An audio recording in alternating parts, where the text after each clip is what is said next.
시청자 여러분 안녕하세요. SS증코 방송의 이성대입니다. 자, 연휴를 앞두고 있는 그런 상황입니다.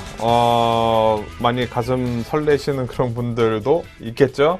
우리가 쉬는 날이 앞에 있다 보면 일하는 데 있어서 좀 기대가 많이 되잖아요. 그런 한 주간이 되는 것 같습니다. 그러다 보니까 시장에 좀 집중하기보다는 오히려 다른 생각을 하다 보니 오히려 매매도 좀 적게 하게 되고, 항상 이렇게 연휴가 앞둔 상황에서는 거래대금도 많이 줄어들고 그런 모습도 나옵니다. 기관도 보면은 매도를 좀 하는 걸로 봐서는 연휴 기간 동안의 리스크를 약간 피하려고 하는 그런 모습도 좀 보인다고 생각이 되는데요. 어쨌든 우리가 연휴 기간 동안에 우리가 글로벌 시장에 대한 그런 분위기, 그리고 우리가 앞으로 어떻게 대응해야 될지에 대해서 오늘 이 시간 같이 한번 얘기를 해보도록 하겠습니다. 자, 그러면 증시 깨부수기 지금부터 시작하도록 하겠습니다.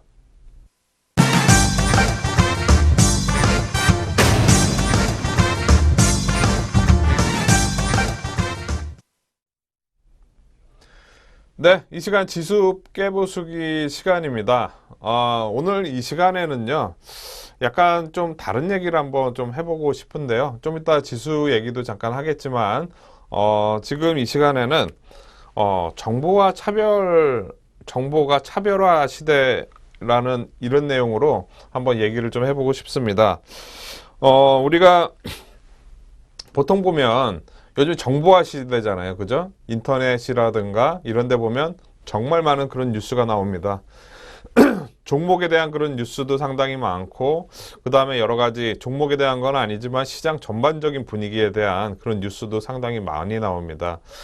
이런 상황에서 내가 듣는 정보가 가장 빠른 정보일까요? 아니면은 한 단계 남들 먼저 하는 사람들이 다 사고 난 다음에 제일 마지막에 내가 사는 그런 뉴스를 듣는 걸까요? 우리가 생각을 해본다면 항상 나는 좀 뒤처져 있는 게 아닐까 이렇게 생각하는 경우가 상당히 많습니다. 근데 그런 생각이 제가 볼 때는 맞는 것 같아요. 즉, 이 시장을 저는 움직이는 사람들이 있다고 생각이 됩니다. 시장도 마찬가지고 종목도 마찬가지고, 시장에 대한 그런 돌아서는 그런 이제 저점 라인대를 만들어가는 그런 사람들이 있다고 생각이 되는데, 그런 정보에 있어서 우리는 항상 늦춰져 가기 때문에 우리는 차별화된 그런 나만의 방법을 분명히 갖고 있어야 됩니다. 우리가 예를 들어서 본다면 종목을 하나 몇 개 한번 찾아보도록 하겠는데요. 최근에 많이 올라왔었던 지금 강하게 올라가고 있는 셀트리온입니다. 셀트리온 주가를 이렇게 좀 길게 놓고 보면 이게 워낙 많이 올라왔기 때문에 지금 이 밑에 부분이 잘 보이지가 않아요. 근데 좀 이전 주가로 해서 이렇게 놓고 본다면 기간 올라가기 전에 이렇게 놓고 본다면 작년 12월 12일부터 35,000원대에서부터 올라타기 시작을 해서 강하게 올라타고, 그 전까지는 정말 좋지는 않았죠. 셀트리온 딱히 크게 작년인가요? 경영권 분쟁 얘기 나오면서 크게 올라가지는 못했던 그런 상황이었었는데, 그 이후로 계속 조정받으면서 실적 모멘텀도 그렇게 크지는 않았고 시장에서 주목을 받지 못했습니다. 즉, 시가총액 지금 6조 원대까지 올라왔지만 그 전에는 다음 카카오에 밀려서 상당히 주목을 받지 못하는 상황이었었는데, 최근 들어 본다면 주가가 작년 12월 달에 35,000원대, 그러고 나서 1월 달에 한 4만 원대 초반까지 많이 빠졌으니까 이 정도 올라올 수는 있죠. 그죠? 그러고 나서 저점 라인대가 높아지면서 상승 추세가 이어지면서 셀트리온 호재성 뉴스가 나오면서 이제 올라타기 시작을 합니다. 그러고 나서 또다시 이제 호재성 재료가 나오기 시작하면서 이틀 연속 상한가를 들어가면서 저점 대비해서 거의 90% 가까이 주가가 올라가는 그런 상황이 나오는데, 그러니까 우리가 시장에서 뉴스가 본격적으로 나오기 시작한 부분은 우리가 지금 이 부분이라고 볼 수가 있겠고요. 시장에서 뉴스가 본격적으로 나오는 부분, 이 부분이라고 볼 수가 있겠고, 그리고 지금 많이 올라온 다음에 뉴스가 나오고 나서 올라타는 이런 상황이 나오는 게 있지만, 분명히 누군가는 여기서 미리 알고 이렇게 샀던 사람들이 있을 수가 있죠. 그죠? 즉 우리가 정보화 시대라고 얘기를 하는데 실제로 내용이 나오고 나서는 벌써 5만 원대까지 올라왔으니까 누군가는 미리 분명히 알지 않았을까 이렇게 생각이 추측을 한번 해보는 거죠. 그렇게 본다면 항상 우리가 지나고 났을 때 이슈가 되고 나서 이렇게 올라올 때 우리는 뭐 쫓아 사고 나서 바로 올라가고 나니까 뭐 기분 좋아할 수는 있지만 실제로 큰 그림상으로 본다면 누군가는 저 밑에 사가지고 이 내용의 스토리를 다 알고 웃고 있을 수도 있다는 거죠. 그죠? 대부분의 종목들 보면은 증권사 추천 종목이라든가 이런 종목들도 보면 상당히 많이 올라온 다음에 추천이 나오는 경우가 상당히 많아요. 그러고 나서 또 올라가는 그런 경우도 있고, 그리고 시젠이라는 종목도 한번 보도록 하겠습니다. 상당히 큰 이제 호재성 재료가 나오면서 강하게 올라왔는데 최근 주가 흐름상으로 보면은 출렁거리면서 이미 저점 라인대가 높아지는 상승 추세가 만들어지고 있었어요. 그러고 나서 이제 호재성 재료가 나오면서 올라가는 그런 모습이 나왔는데 이런 종목들도 이런 과정이 다 나오고 나서 누군가는 분명히 밑에서 샀을 것 같은데 이 내용을 알고 그 다음에 이제 내용이 바닥권에서 상승 추세를 이미 돌아서고 호재성 재료가 나온다. 우리가 정보화 시대에 있어서 분명 그 시장에서 우리가 종목들을 대응하는데 정보가 늦는 게 분명히 맞습니다. 개인 투자자분들 같은 경우에는 특히 뭐 시장에서 뉴스가 나와서 이슈가 됐을 때 뭐 차트 흐름상으로 뭐 괜찮고 올라가니까 뭐 지금 쫓아 사보자 이렇게 할 수도 있겠지만 반대로 생각해 보면 지금까지 차트 좋게 만들어지면서 이 밑에서 샀던 이런 사람들이 분명히 있다는 것은 우리가 그 정보화 시대에서 늦춰진 거고, 그리고 매매를 할 때 우리가 승률이 낮아질 수밖에 없는, 게임에서 밀릴 수밖에 없는 그런 상황이죠. 밑에서 먼저 샀던 사람들은 분명히 수익이 훨씬 더 많이 날 거고, 그 다음에 올라왔을 때 이때 뉴스를 보고 쫓아 산 사람들은 당연히 수익 면에서는 밀릴 수밖에 없는 이런 시대에 우리가 지금 살고 있는 거죠. 지금 보시면 이 정보 차별화 시대, 즉 우리는 정보를 많이 받는다고 생각하지만 실제로 그렇지는 않아요. 다 지나간 정보를 우리가 받아서 거기서 동참해가지고 한 단계 올라간 다음에, 즉 주가상으로는 한 단계 올라가고 옆으로 가다가 그 다음에 이제 뉴스가 나와서 두 번째 올라올 때 우리는 이런 자리에서, 그죠? 이런 자리에서 우리가 투자를 하는 거고, 누군가는 이 자리에서 사서 이 과정을 만들어가는 그런 정보가 빠른 그런 사람들도 있다는 거죠. 그래서 제가 말씀을 드리고 싶은 거는 당연히 지금 시장에서는 좀 더 빨리 조사를 하고 그 다음에 뭔가 이제 정보에 대해서 빨리 접근하는 사람들 같은 경우에는 이 과정에 동참을 할 수가 있는데, 그렇지 않을 경우에는 대부분 다 이 과정에서 들어간다 그러면 항상 이때 산 사람들에 비해서 우리는 늦을 수밖에 없는 그런 상황이죠. 초창기에 누군가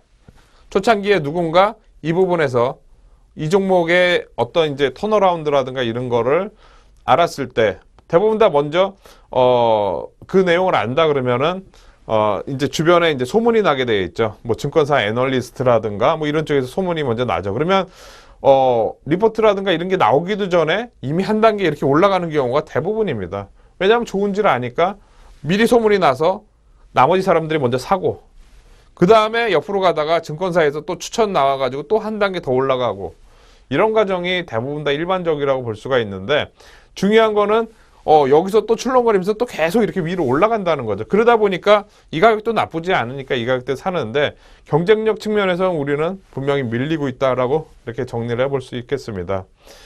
그래서 이런 정보화가 차별화되는 시대에 우리가 살아남는 방법, 저는 이제 종목들 추세가 이제 크게 돌아서는 그런 첫 번째 자리에서 항상 살려고 하기 때문에 이런 부분을 좀 용납을 하기 좀 어렵습니다. 그래서 뭔가 내가 먼저 사지 못했는데 이렇게 올라간다 그러면 추격 매수를 잘 하지는 않는데요.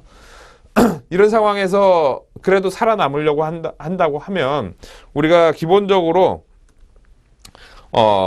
나만의 이제 스스로 경쟁력을 키워야 돼요. 이게 일반적인 그런 내용인 것 같아도 아주 중요한 겁니다. 나만의 매매하는 타이밍을 갖고 있다든가 아니면 나만의 시장을 대응하는 그런 지수를 대응하는 그런 방법을 갖고 있다든가 아니면 나만의 정보력을 갖고 있다든가 시장에서 알 수 없는 그런 정보력을 갖고 있다든가 뭔가 남들보다는 경쟁력이 있는 부분이 있어야지 이 시장에서는 돈을 벌 수 있는 그런 상황입니다. 요즘에 보면 종목들 우리가 봤을 때 뭐 이쪽 올라갔다가 저쪽 올라갔다 막 정신없죠. 그죠? 왜 그렇게 되냐면 시장에 돈은 많아요. 돈은 많고 돈이 많은 사람들은 시장에서 게임에서 즉 매매에서 항상 이기다 보니까 돈이 점점 더 불어나는 거죠.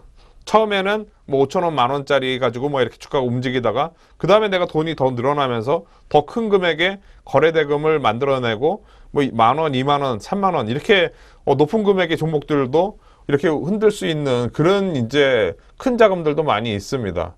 그러다 보니까 종목들 뭐 상한가 붙이기는 건 너무 쉬운 거죠. 상한가 붙이고 올라가면은 개인들 입장에서는 이쪽 테마 아니면 이쪽이 실적이 좋아서 이쪽으로 계속 보고 있었는데 이런 쪽 개인들이 보고 있는 쪽 움직이지도 않고 별 뉴스 같지 않은 뉴스 가지고 막 이렇게 상한가 계속 들어가고 그런 시장의 그런 판단의 기준을 흐리는 그런 이제 형태의 종목의 순환매가 계속 돌다 보니까 헷갈린 거예요. 이쪽으로 가야 되나? 또 이제 좀 쫓아가다 싶으면 금세 또 이쪽은 또 밀리고 또 다른 쪽으로 옮겨가고 그런 흐름들이 상당히 많이 요즘에 일어나고 있습니다. 그래서 제가 말씀드리고 싶은 거는 이 부분이에요. 그래서 나만의 경쟁력, 손절매하는 것도 분명히 경쟁력이 좀 될 수 있다고 생각이 돼요. 주식을 싸게 살려고 하려는 노력이라든가 손절매하는 거, 그것도 충분히 경쟁력이 됩니다. 시장을 움직이는 사람들도 그거보다 더 큰 이슈 때문에 지수가 흔들리거나 종목이 흔들리는 거에는 쫓아갈 수밖에 없어요. 즉 아주 큰 흐름에 맞춰서 그런 이제 시장의 짧은 그런 흐름들 같은 경우에 쫓아갈 수밖에 없는데 그런 큰 흐름상에서 손절매가 안 되면 결과적으로는 크게 이제 손해를 보거나 그럴 수 있는 그런 상황이죠. 그래서 스스로 경쟁력을 키워가기 위한 투자의 기준을 반드시 세우셔야 됩니다. 우리가 이제 이번 연휴도 있고 연휴가 끝나게 되면은 어떻게 보면 2015년도에 본격적인 그런 시작이라고 볼 수가 있는데 올 한 해 뭐 처음부터 지금까지 수익이 어떻게 되셨는지 모르겠지만 이 기간을 통해서 뭔가 공부도 좀 하고 나만의 그런 투자의 비법이라고 해서 나쁜 게 아니에요. 기술적 분석이라고 해서 다 나쁜 게 아니고 뭐 기본적 분석이라고 해서 다 좋은 게 아닙니다.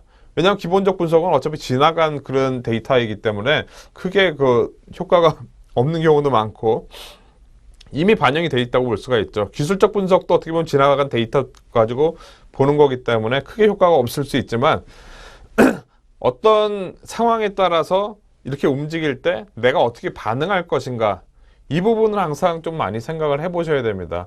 그런 지나간 데이터라도 이런 상황 때문에 그리고 앞으로 어떤 이슈가 여기 합쳐져 가지고 주가가 올라가든지 내려가든지 그럴 때 나의 반응 추세가 계속 진행이 되면은 계속 가져간다거나 아니면 손절 가격이 밑으로 밀리게 되면 손절한다거나 이런 기준을 명확하게 가지고 계셔야 됩니다. 그래야지 이 시장에서 살아남을 수가 있어요. 많은 손절매와 많은 이익 실현과 여러 가지 다양한 그런 시장에서 나오는 이슈들을 가지고 우리가 경험을 많이 하셔야 되고 그 다음에 노력을 많이 하셔야 됩니다. 이런 부분들이 이어져야지 분명히 수익으로 이어질 수가 있고요. 그렇지 않을 경우에는 운이 좋아서 예를 들어서 지수가 뭐 계속 올라간다. 만약에 지수가 이렇게 계속 올라가는 이런 구간에서 만약에 우리가 내가 만약에 이 구간에 처음 주식 시작을 했는데 계속 올라가요. 그러면 아무거나 사도 대부분 다 올라갑니다. 그러면 내 실력인 줄 알아요. 한 1년 가까이 이렇게 올랐을 때 나는 주식이 참 쉬워. 이렇게 했다가 결정적으로 이제 주가가 이렇게 깨지는 그런 상황이 나왔을 때 여기서 이제 고스란히 이제 다 토해내는 거죠. 먹었던 거 고스란히 다 토해내는 그런 상황이 나오게 돼 있습니다. 즉 이런 경험들을 여러 번 이렇게 해보셔야 돼요. 제가 항상 말씀드리는 거는 우리가 뭐 중급 투자자 라고 하면 만약에 이 과정에서 수익이 많이 났다 그렇게 하게 되면 대부분 다 나는 중급 투자자 정도는 돼 이렇게 말씀하시는데 절대 그렇지가 않습니다. 이런 지수상으로 몇 년 단위의 파동을 크게 뭐 한 두세 번 정도는 경험을 해봐야지 소위 말해서 중급 투자자라고 할 수가 있습니다. 이런 경험이 없이 그냥 이런 과정만 대응해서 수익을 많이 냈다?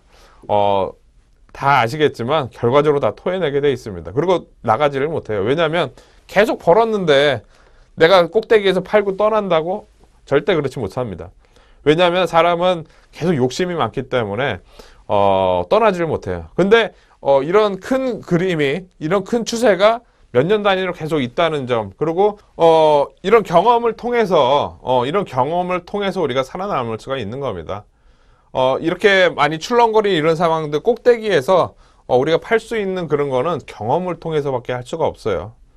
그리고 욕심을 버리는 거, 이런 마음들이 이런 마음이 생기는 게 경험을 통해서밖에 생길 수가 없습니다. 그냥 무조건 몇 번 매매해가지고 이익 나가지고 조가정에서 매매를 한다고 이렇게 쳤을 때 우리는 주식 투자에서 시간이 지났을 때 결과적으로 절대 성공하지 못함을 분명히 알 수가 있습니다. 그래서 제가 오늘 뭐 연휴를 앞두고 이렇게 말씀드리고 싶은 거는 정보와 차별화 시대에서 우리가 이길 수는 없어요. 정보에 남들이 모르는 그런 정보에 가깝게 가려고 노력하는 그런 거는 상관이 없는데 상관이 없는 게 아니라 도움은 분명히 됩니다. 그리고 뭔가 좀 더 정보를 알려고 하지만 내가 주식을 제일 바닥권에서 이렇게 살려고 하는 그런 노력들, 즉 리스크가 크지 않게 매매를 하고 싶은 이런 방법에 대한 이런 노력들에 노력을 많이 하려고 해도 쉽게 그 바닥에서 이렇게 사기는 뭐 기술적이라든가 뭐 이런 부분 말고는 정보를 통해서는 분명히 어렵다고 볼 수가 있습니다. 즉 어려운 게임을 우리는 이 시장에서 하고 있는 거고, 게다가 어려운 게임인데다가 정보도 늦는 데다가 자금력도 분명히 부족하죠.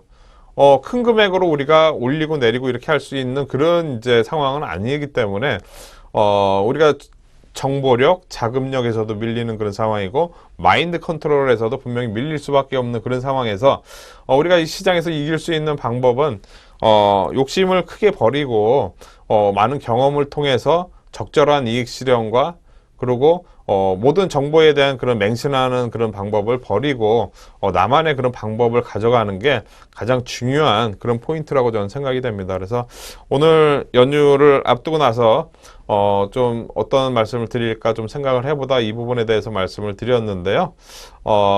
좀 도움이 되셨는지 모르겠습니다.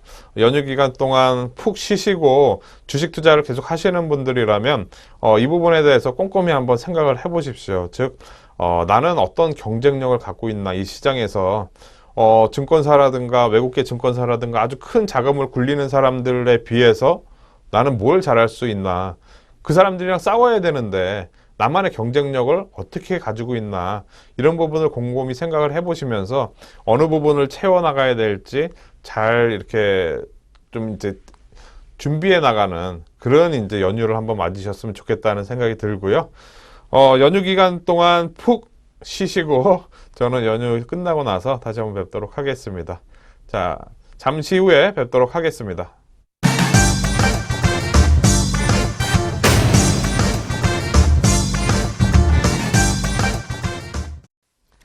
여러분 안녕하십니까. 주도주 깨부시게 황대현입니다. 이제 우리의 그 고유 명절, 설 명절이 이제 며칠 남지 않았고요.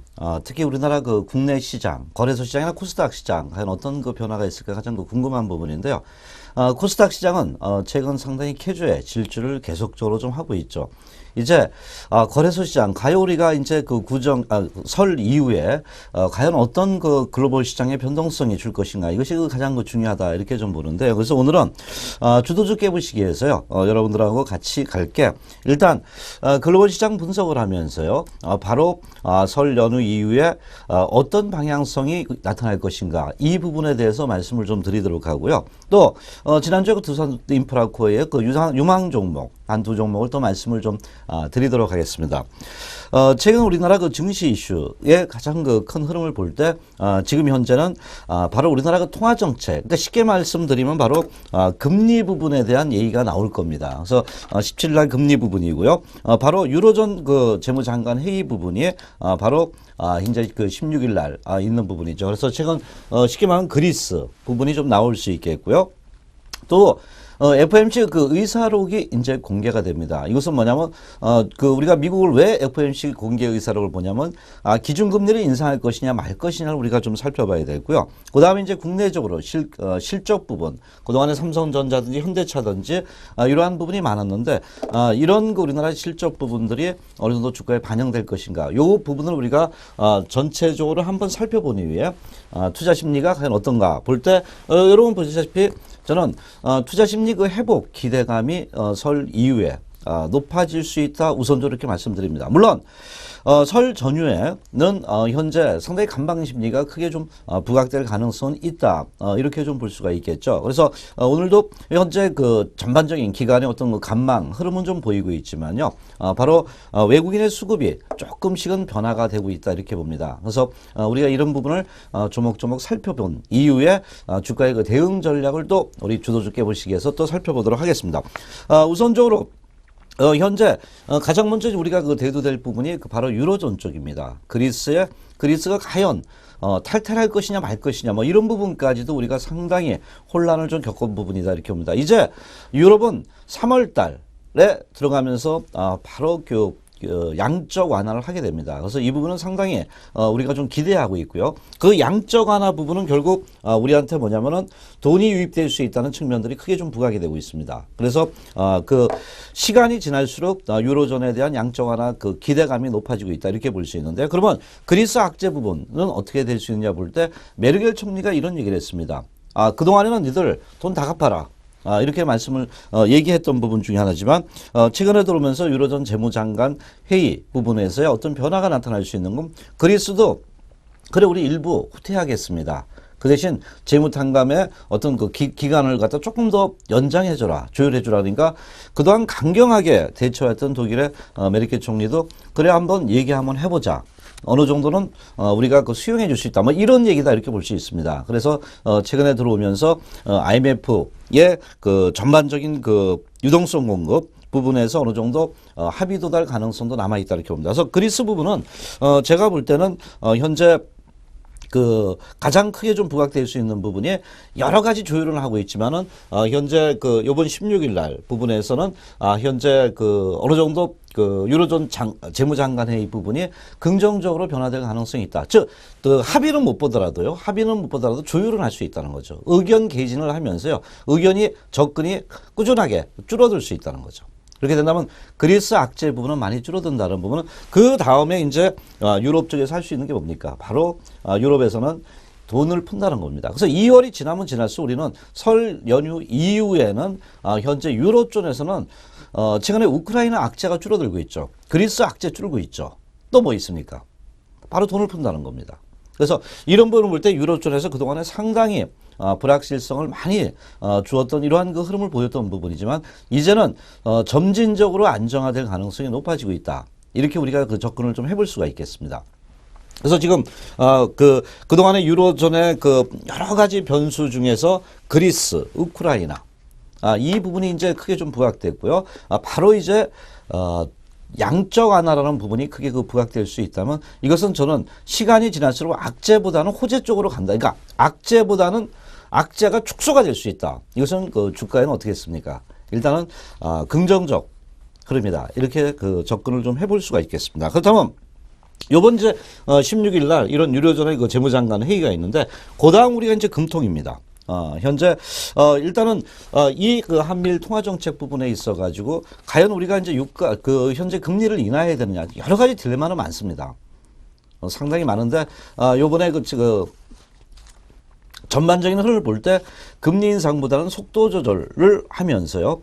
구조 개혁이 좀 더 중요하다. 뭐 이런 얘기를 좀 했잖아요. 이제 오늘도 어쨌든 우여곡절이 있었지만 총리도 인선됐기 때문에 현재 가장 중요한 부분은 정부 정책 부재를 갖다가 이번에 국회에서 그 초이노믹스의 어떤 그 민생 안정이나 이런 부분들이 그 진행이 될 가능성이 높다고 봐요. 그래서 지금 금리 인하보다는 현재 이러한 그동안에 정부에서 내놨던 안들을 갖다 하나하나 해결해 나가는 쪽이 아마 설 전후 이후에 나타날 가능성이 높다. 이렇게 좀 봅니다. 그래서 우리나라도 이제 그 볼 때 국내 그 실적 쇼크 부분이 있었는데 이 부분이 좀 그 축소될 가능성이 높습니다. 그동안 지난 3, 4분기 아주 우리가 어닝 쇼크라는 측면들이 크게 좀 부각됐잖아요. 바로 그 삼성전자가 샤오미한테 치이고 일본 그 환율에 치이고 그래서 우리나라 그 대기업들의 경쟁력이 상당히 줄어들었던 부분이지만 이제는 한번 다시 한번 요번에 그 3월 달에 들어와서 지난 4, 4분기 실적을 보자. 이런 얘기가 나오고 있습니다. 그래서 조금만 좋아진다면 우리나라 주가도 동력이 얻어질 수 있는 부분이다. 왜냐하면 그동안에 보세요. 유럽 날라갔죠. 독일도 지금 신고가죠. 미국 나스닥 신고가 행진을 하고 있죠. 최근에 일봉상이요. 그러니까 우리나라만 상당히 그 뒤처져 있는 부분입니다. 그래서 현재 또 그 일본도 최근에 들어오면서 바로 아베노믹스 부분에서 주가가 많이 떴습니다. 우리만 소외가 된 부분입니다. 그러나 코스닥 시장은 지금 올라가고 있는데 거래소 시장이 그런 부분에 소외가 됐던 부분이지만 이런 부분 특히 통화정책 부분에 있어가지고 특히 뭐 금리 인하를 하지 않더라도요. 제가 판단하기에는 어떤 것이 가장 중요하냐면요. 바로 그 국회 상정된 법안들이 통과되고 돈을 풀 수 있는 이런 부분이 나타나면 초이노믹스에 의한 증권이든지 건설이든지 이런 주가에 대한 어떤 상승 기대감이 남아있다 이렇게 봅니다. 그래서 이것이 기준점을 볼 때 제가 볼 때는 우리의 고유의 명절 설이라는 부분이죠. 설. 그래서 이 부분이 현재 국내적으로 좀 어느 정도 안정이 될 수 있겠고 이제 그리스 부분도 마찬가지고요. 마지막으로 이제 FMC의 의사록 공개 부분입니다. 물론 그 현재 그 여러 가지 얘기는 상당히 많습니다. FMC가 과연 현재 그 금리 인상을 할 것이냐. 저는 금리 인상은 우리가 이제 어느 정도 해야 된다고 보고요. 다만 기간을 좀 조율해야 되지 않겠냐 이렇게 좀 판단이 됩니다. 기간이 이제 너무 빨라졌을 경우에 그 충격 부분은 특히 뭐 선진국은 괜찮습니다. 과거 예를 보면은 과거 얘기를 보면 선진국은 괜찮은데 주식시장 뭐 우리도 뭐 선진국 계열은 아니지만 그 중진국이라도 보시면 주식시장의 부분에 있어서 이런 자금 흐름, 캐시플로우의 이렇게 흐름을 봤을 때는 상당히 우리는 환율에 민감하고 우리나라 국가는요. 또 미국의 달러에 의해서 상당히 변동성을 많이 줍니다. 달러가 강해지면은요. 특히 금리 인상을 하면 우리나라 들어왔던 투자금이 빠져나갈 수 있다는 거죠. 그래서 이것을 우리가 가장 두려워하는 거예요. 그렇지만 과거보다는 다르게 우리나라도 지금은 바로 외환부 요구도 상당히 크게 좀 늘어난 이러한 그 모습을 보이면서 과거와는 좀 다르지 않느냐 이런 얘기가 나오고 있습니다. 근데 어쨌든 이번에 FMC 그 의사록 공개에서 현재 인내심이라는 단어는 빠질 가능성이 높다는 얘기가 있습니다. 그렇다고 인내심을 갖다가 빼버리는 그 단어를 갖다가 빼버렸을 때 가장 크게 이제 나타날 수 있는 게 바로 금리 인상 그 언제 할 것이냐 볼 때 이것은 아마 3, 4분기 정도를 우리가 예상할 수 있지 않겠느냐 이렇게 좀 볼 수가 있겠죠. 그래서 이 부분 FMC 의사록 공개 이 부분이 이제 가장 중요한 부분 중에 하나지만 나머지 우리 국내적으로 현재 그 악재로 남아있던 부분이 축소가 돼가고 있는 거예요. 하나하나 축소가 돼가고 있다. 저는 이렇게 판단이 되고 있습니다. 그래서 우리가 이제 전반적인 흐름을 볼 때 설 연휴의 그 전망을 볼 때 저는 여기 보시면은 FMC 의사록까지 우리가 남아 있습니다. 그래서 이 부분이 이제 상당히 부담감을 줄 수 있는 부분이지만 도리어 저는 악재는 축소가 돼가고 있다. 이렇게 좀 판단이 되다. 물론 이제 여기에 미국의 그 제조업 그 PMI 지표라든가 또는 미국의 주택 착공 건수라든가 산업 생산 여러 가지가 있습니다. 그러나 이 부분은 그 최근에 들어오면서 예상보다는 좋지는 않습니다. 그죠? 그렇지만은 어쨌든 미국 경제는 계속 호전이 되고 있다는 부분에 우리가 초점을 둘 수가 있지 않느냐 이렇게 볼 수 있겠거든요. 그래서 이런 것을 종합을 해볼 때 우리가 설 연휴 이후에 과연 주가를 팔고 가야 되냐 또는 여기서 끌고 가야 되느냐 볼 때 저는 일단은 뭐 관망이지만은 긍정적인 관망입니다. 거래소 쪽은요. 뭐 끌고 가도 되지 않겠느냐 이렇게 보고 있습니다. 그리스 악재 부분이 줄어들 수 있겠고 우크라이나 악재 또 뭐 IS 부분도 뭐 이제 공습, 뭐 이집트까지 공습을 했잖아요, 지금요. 그래서 지금 현재 그 흐름을 볼 때 설 연휴에 나타날 부분은 전반적인 흐름을 볼 때 이제는 경제 쪽에 치중하자. 이런 것이 러시아 쪽에서도 나타날 수 있겠고요. 또 유럽에도 나타날 수 있겠고 미국도 나타날 수 있다는 겁니다. 왜냐하면 수순을 잘 보세요. 미국이 돈 풀어가지고 성공을 했어요. 그래서 이제 금리 인상한다 그러잖아요. 근데 유럽도 돈을 풀고 있어요. 근데 그 전에 일본의 아베노믹스 돈 풀어서 경제가 그나마 최근에 그 지표 부분이 상당히 좋아졌단 말이에요. 그럼 이제 유럽이 했을 경우에 그 여파는 상당히 좋습니다. 서유럽 쪽은 상당히 그 중국에서 그 수출 비중이 상당히 높은 나라입니다. 그래서 유럽이 살아날 때는 상당히 긍정적 흐름이 나타날 수 있다는 겁니다. 그래서 그리스 문제가 해결됐을 때는 제가 판단하기에는 상당히 세계적인 이 불확실성, 지뢰밭 이런 것들이 과거보다 많이 축소가 된다. 뭐 다 없어지는 건 아니겠죠. 그러나 과거보다는 일단은 긍정적 흐름으로 변화가 될 수 있다는 부분에 초점을 맞춰라. 그러면 현재 그 흐름을 볼 때 설 연휴 이슈 진단 부분을 갖다가 요약, 썸머리를 해준다면은 일단은 유로존의 그 재무장관 회의 부분은 큰 흐름상 합의 도출 가능성이 높다. 이렇게 접근을 좀 해볼 수 있다는 거죠. 또한 통화정책 부분, 아까 그 최경환 부총리 부분의 그 발언, 금리보다 구조개혁 먼저 하자. 이것이 이제 가장 중요하다는 거죠. 그래서 이런 부분과 미국의 FOMC 의사록이 공개되는데 19일인데 또 앨런도 이제 발언을 좀 하게 되겠죠. 24일, 25일 현재 그 발표를 의회 발언을 하는데요. 본격적인 금리 인상을 하기엔 미국이 아직 경제 지표가 아주 좋은 게 아니다. 대구는 있는데 좀 더 지켜봐야 되겠다. 이런다면은 아마 금리 인상 부분은 조금 늦어질 가능성이 있다 이렇게 봅니다. 그래서 제가 설 연휴 전후에 이슈 진단을 해드렸던 부분이고 그래서 그렇게 우리가 나쁘게 볼 필요 없다. 저는 이렇게 판단됩니다.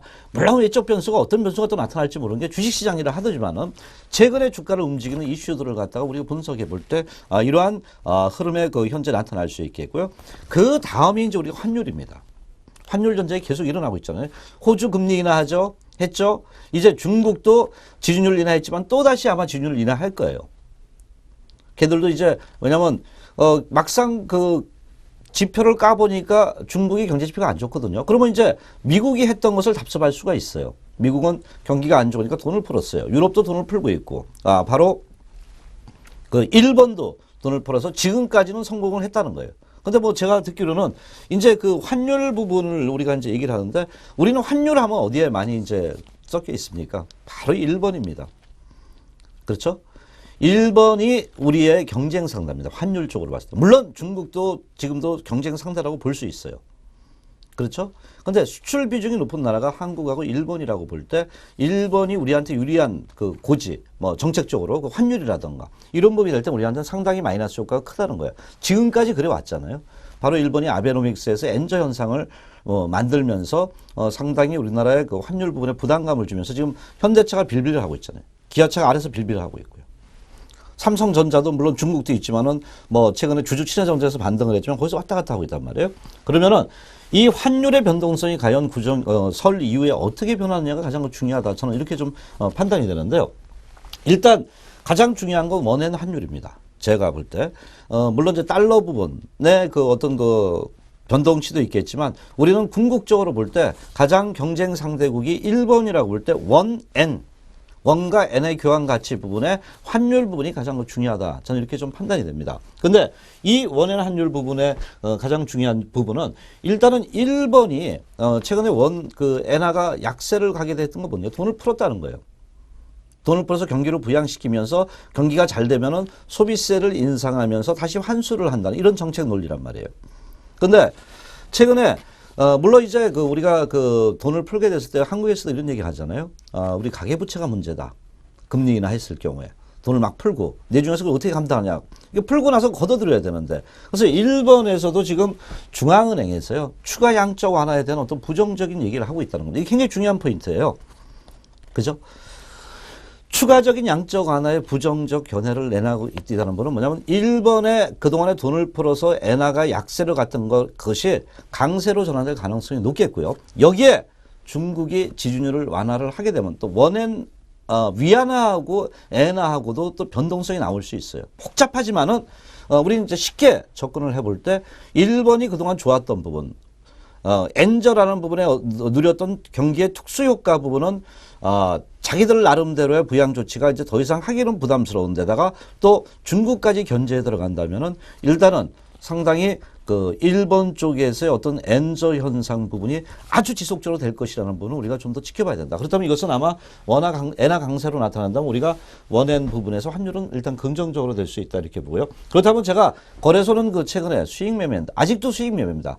그러나 과거보다는 투자 심리 상당히 좋아지고 있습니다. 그래서 대형주에는 일단은 뭐 수출 관련주라든가 이런 부분에 조금은 과거보다는 환경이 좋아질 수 있다. 이렇게 우리가 접근을 좀 해볼 수가 있겠습니다. 그래서 다만 실적이 발표가 되기까지 이 환율이라든가 유가라든가 이런 것이 발표가 되려면 우리가 3월 달은 가야 되잖아요. 2월 달, 3월 달 가야지 어느 정도 이제 4, 4분기 실적이 오픈이 될 수 있단 말이에요. 그래서 이 환율 효과라든가 이 그 유가의 효과 이 부분은 조금 늦게 나타난단 말이에요. 그래서 그 동안에 환경은 좋아지는데 주도주가 막 바로 치고 올라간다.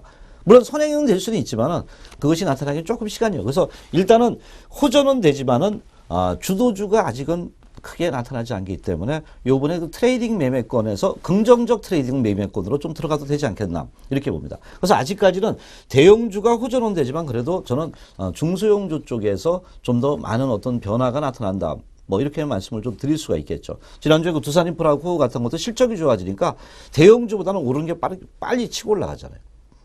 그죠?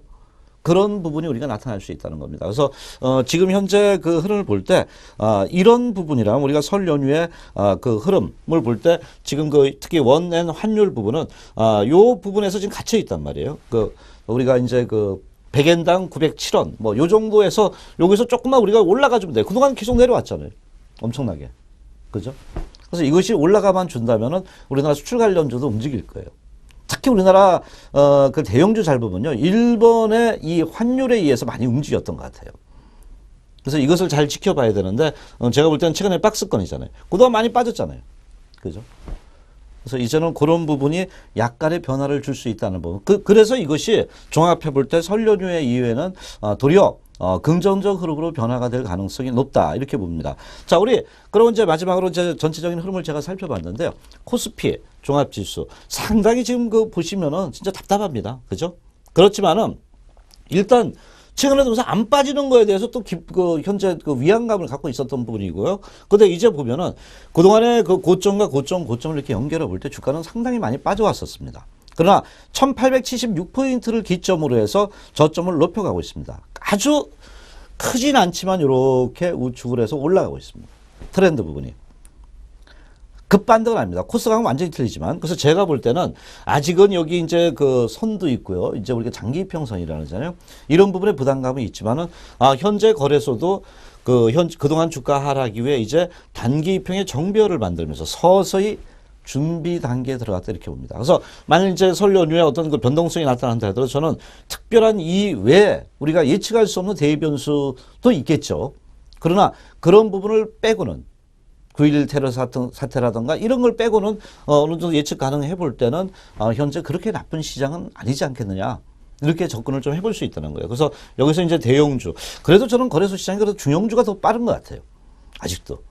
중형주 쪽에. 그래서 어쨌든 투자 심리는 좀 안정이 될 수 있다고 봅니다. 그래서 설 연휴 쪽에 이후에 너무 우리나라 지수를 부담스럽게 생각할 필요는 없지 않느냐. 저는 이렇게 봅니다. 물론 우리가 현재 그 뭐 또 어떤 국제적인 변수가 나타날지 모르지만 우리한테 큰 주가에 움직임을 줄 수 있는 요소들을 제가 지금까지 말씀을 드린 부분이고요. 자, 코스닥 시장입니다.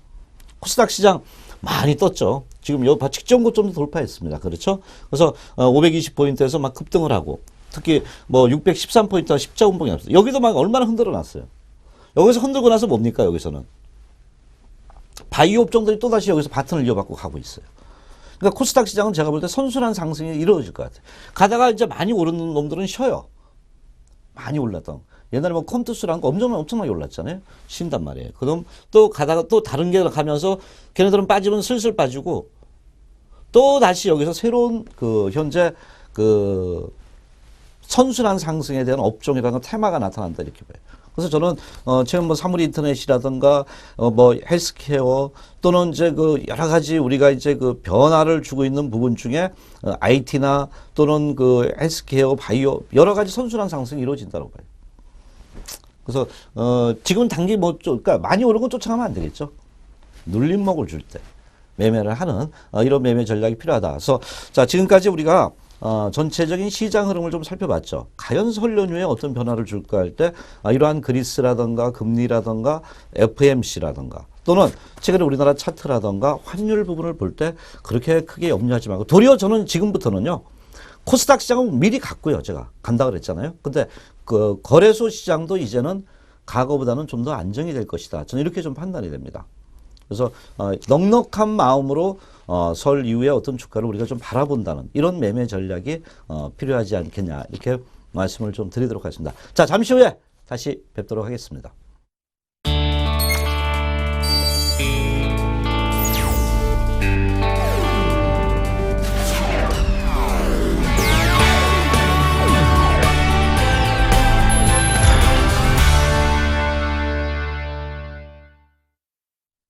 자, 이제 유망 종목을 집중적으로 좀 분석하는 시간이죠. 주도주께 보시기에. 자, 오늘은, 일단 여러분 너무나 잘 아는 종목입니다. 그러나 저는 최근에 페이스북이라든가 시대의 어떤 변화, 모바일이라는 부분이 탄생을 하면서요. 바로 다음과 카카오톡이 합병을 하면서요. 상당한 시너지 효과를 낼 수 있는 종목. 종목을 말씀드리는데 두 종목을 오늘 좀 갖고 나왔는데요. 일단 다음 카카오를 좀 말씀을 좀 드리도록 하겠습니다.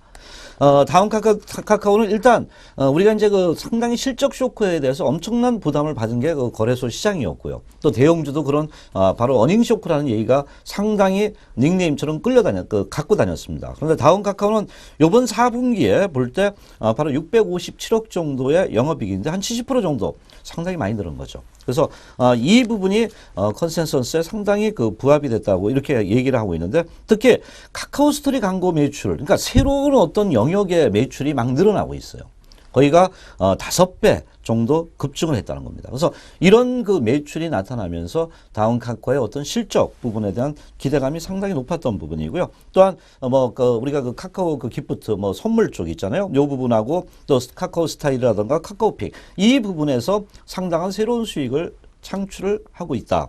이렇게 좀 볼 수 있겠고요. 그래서 전체적으로 볼 때 다음 카카오가 4분기 실적이 과연 어떠냐 볼 때 영업이익에 거의 부합하다.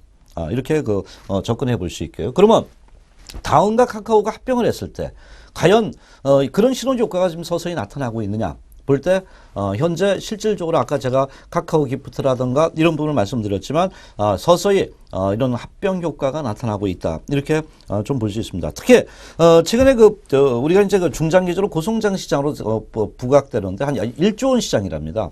바로 롱테일 광고 시장이 상당히 엄청나게 커질 수 있는 부분 중에 하나다. 이것은 결국 다음 카카오의 실적에 큰 플러스 역할을 해줄 수 있다. 또 이런 얘기가 좀 나오고 있습니다. 그래서 최근에 특히 결제 기반의 성과형 광고라는 부분인데 여러분들 약간은 좀 어렵다 하더라도요.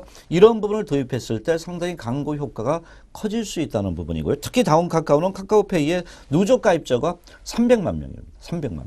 대단하죠. 그래서 이 부분의 가맹점 부분을 합쳐가지고요. 확장이 될 때 상당히 이런 동기업 같은 게 롱테일 광고 시장의 흐름이 긍정적으로 변화가 될 수 있다는 이러한 얘기가 나타나고 있고요. 그 또한 최근에 대형 광고주들의 월간 활성화 사용자 그러니까 상당히 가서 임팩트가 팍팍 꽂히느냐 이런 광고 있잖아요. 이런 것들이 많이 늘어나고 있는 것 같습니다. 그래서 시너지 효과가 상당히 좋다는 이런 부분이기 때문에요. 2분기에 상당히 실적 흐름에 대한 기대가 높아질 수 있다. 이렇게 얘기했습니다. 마지막으로 볼 때 특히 다음 카카오는 이제 중장기적인 성장 잠재력이 계속적으로 이루어질 수 있다는 부분이고요.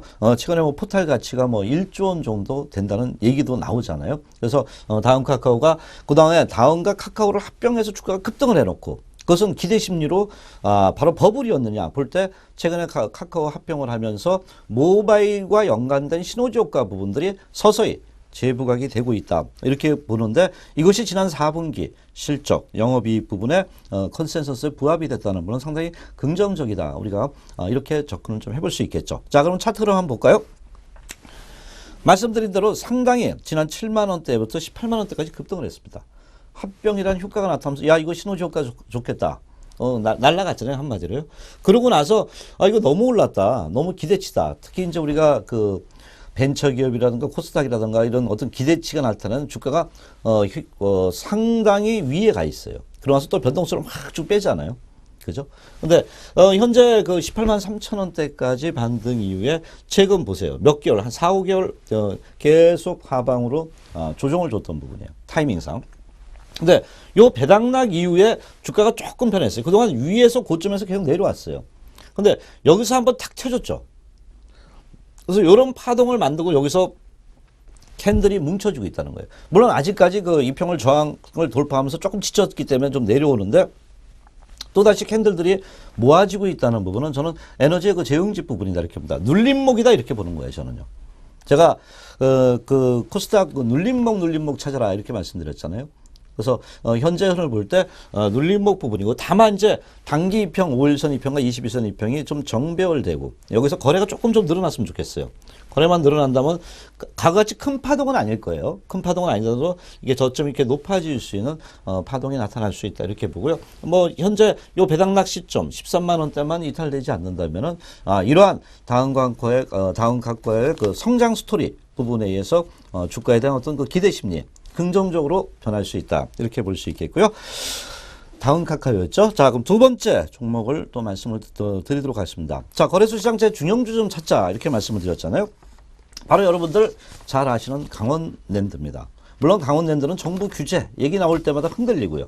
또 인천공항에다가 바로 카카오 그 인천 이런 쪽에다가 바로 그 강원랜드에 대한 그 어떤 그 반대적인 급부 그쪽에 열어주겠다. 뭐 그것 때문에 많이 그 손실도 흔들리고 그랬잖아요. 그런데 어쨌든 가장 중요한 게 실적이다 저는 봅니다. 모든 게 우리가 그 잣대가 있지 않습니까?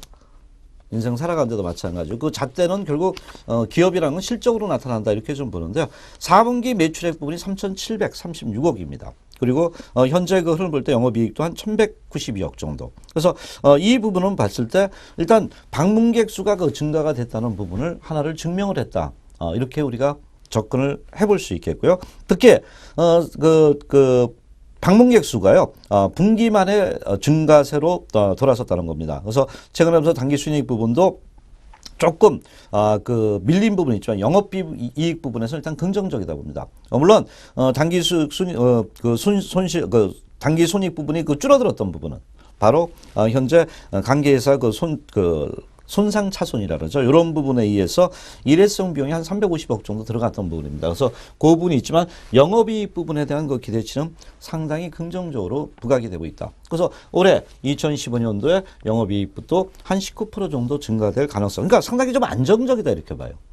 안정적이다 이렇게 보고 이제 그 테마파크 또 이제 열게 되면 거기에 따른 투입 비용 이후에 수익성을 좀 확보할 수 있는 측면도 나타나겠다 이렇게 봅니다. 그래서 현재 그 강원랜드를 볼 때 그 방문객 수가 증가되면서 장기이익 성장률을 그래도 확보를 해나간 것이 아니냐 뭐 이렇게 접근을 좀 해볼 수 있겠죠.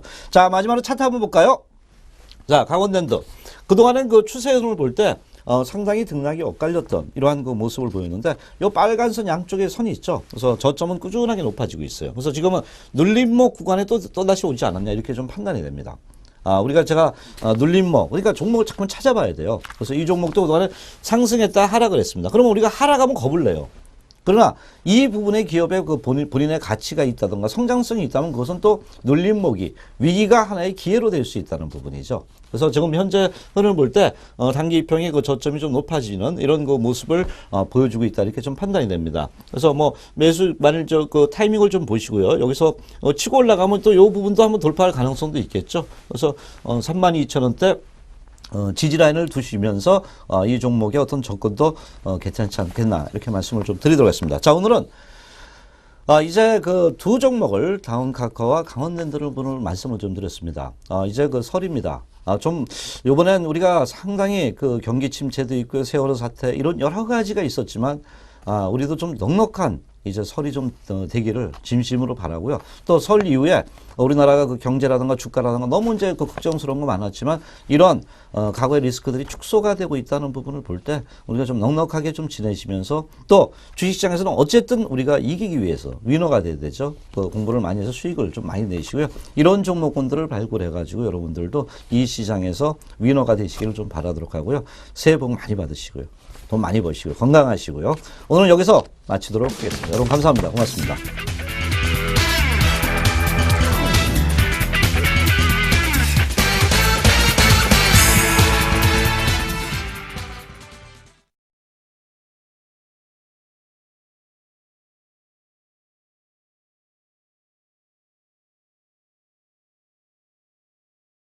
Quick, quick, quick.